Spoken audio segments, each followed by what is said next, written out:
Joining me now from our Salford studios, Jolie Brearley from the rather provocatively named campaign group, Pregnant Then Screwed. Jolie, there's a lot of people like Laura then. Is it a surprise to you to hear that story? It's no surprise to me at all, sadly. The government's own research report shows that 54,000 women a year lose their jobs for getting pregnant or taking maternity leave, and 77% of working mums encounter discrimination in the workplace. Those figures have almost doubled in the last 10 years. So far from improving, the situation is drastically deteriorating. There are things that people can do about it, that women can do about it. Why do they not? What are the barriers to taking some action? Well, access to justice is almost impossible. You have 3 months less 1 day to raise a tribunal claim from the point that discrimination occurs. And of course, discrimination occurs when you're either pregnant, in which case stress is incredibly damaging for a fetus and for the mother, or you've just had a baby, in which case I could barely make a cup of tea every day, let alone mastermind a tribunal. It's also incredibly expensive. You have to find a lawyer, and lots of women don't know their legal rights. So it's the time limit that you think is the one thing that could really change, that you could give people longer. Apparently they do it better in Germany, is that right? In terms of the time limit, I'm not sure what the time limit is in Germany, but we believe that extending the time limit would have an enormous impact in terms of access to justice. In fact, we did some research with Gorvin Solicitors which showed that 14% of women who'd experienced discrimination couldn't raise a tribunal claim because of that time limit. And it's businesses not being clear about what the situation is and what their obligations are, isn't it? Well, businesses, some of them don't understand what their obligations are, but I think a lot of them see pregnancy and maternity as a burden to business. There was some research done this week by Workable, which showed that 44% of employers avoid hiring a woman of childbearing age because they see pregnancy and maternity as a burden to their business. So lots of organisations and employers, sadly, are phasing women out of the workplace from the point that they say they are having a baby. So overall, there's that time limit element you were talking about, particularly for the tribunals. But do you think a whole sort of culture shift is needed, a different attitude, maybe a bit more honesty and simplicity about the whole thing? I think a culture shift is definitely needed, and I think the government needs to lead the way with this. What we need is legislation that creates equality. So we would like to see increased paternity leave of 6 weeks, paid at 90% of salary. So paternity leave and maternity leave is equal, so that you see many fathers taking more time out to care for their children. We would like to see free childcare, because at the moment we have one of the most expensive childcare systems in the world. So what happens is, for many families, it's prohibitively expensive for them to return to work, so they leave the workplace, and that tends to fall on the mother. And we'd like to see flexible working as standard across the UK. Companies just aren't seeing how beneficial this is to them if they implement flexible working, and what this can do to their productivity in terms of their workforce. So we would like to see... For small businesses, it's more difficult than for large businesses, isn't it? Wouldn't you want to make a distinction between, losing one of a team of 10 is very different to a large business that could absorb that and support people better?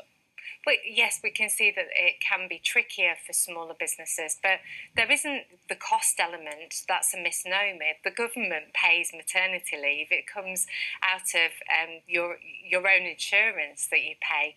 So it doesn't cost companies anything. There is an opportunity as well for smaller companies to bring in a new skill set during that maternity leave. I was working for a small organisation when I had my baby. It was a charity, wasn't it? It was a charity that sacked me when I was 4 months pregnant. Yeah. I went on to work for another brilliant organisation, a very small organisation. They brought somebody else when I was on maternity leave, and that person brought new life into the organisation, and they kept them on and they kept me on. So it was a great opportunity for Absolutely. them. Well, Jolie's a shining example of the right way to do it, forced into it, of course.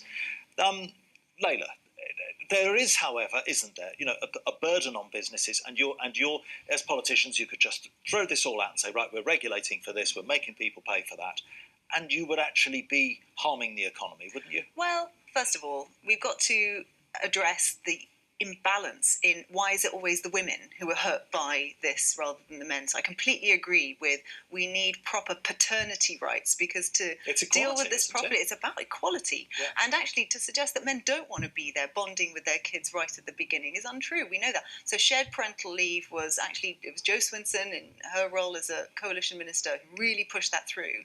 I think we've had some frustration that this hasn't been moving faster because we've seen these numbers declining, and it shouldn't be this way. We should have, use it or lose it daddy month, for example, is what we've got in our manifesto, which is, if they don't, to encourage men to actually do this and start to create that culture shift.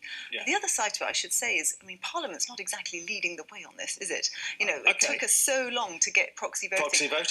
So if Parliament can't get its own house in order... But let's stick with all employers. Yeah. There is a great variety in the different situations that employers face, isn't there? The salaries that people are paid, the jobs, the skills, the expertise. Can you legislate for every situation? So I think the government's consulting on this at the moment, and I think it needs to be a combination of things. Maybe look at legislation, but actually we also need to look at a culture change here, because what you don't want is the government legislating so much that small businesses say, I'm just not going to employ a woman of childbearing age because, it's just going to cost me too much money, it's going to be too bureaucratic, it's going to get me in trouble. That would be strictly illegal, wouldn't it?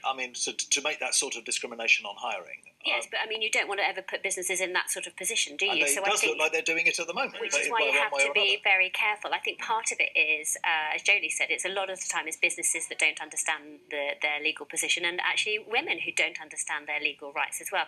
At the moment, the default is 3 months, but you can have up to 6 months to appeal. But I think a lot of people don't know that. A lot of women don't know that. Well, Jolie's saying no.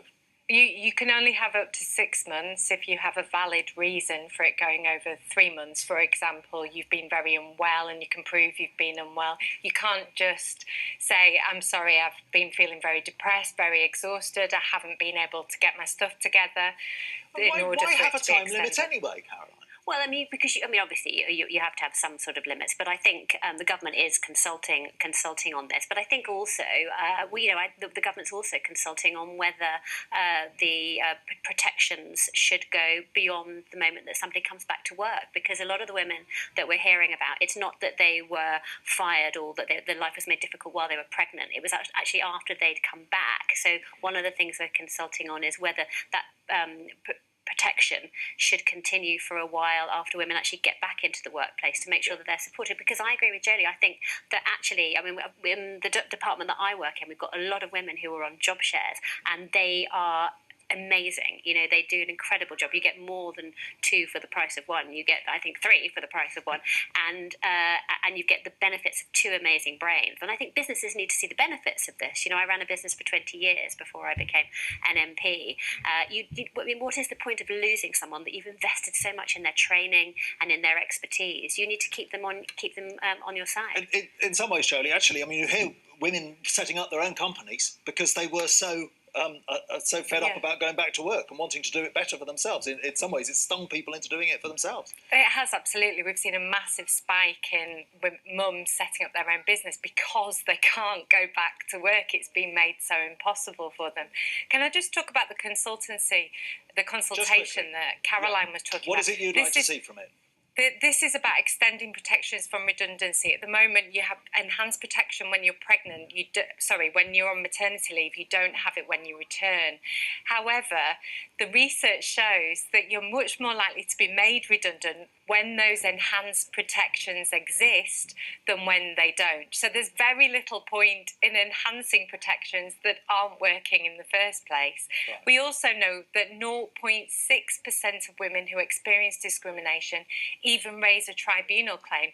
So if the law isn't working... That's a tiny number, isn't it? It is a tiny, tiny number. Women cannot use the law to protect themselves. So again, there's very little point in enhancing the law. Okay. Thanks very much for joining us today.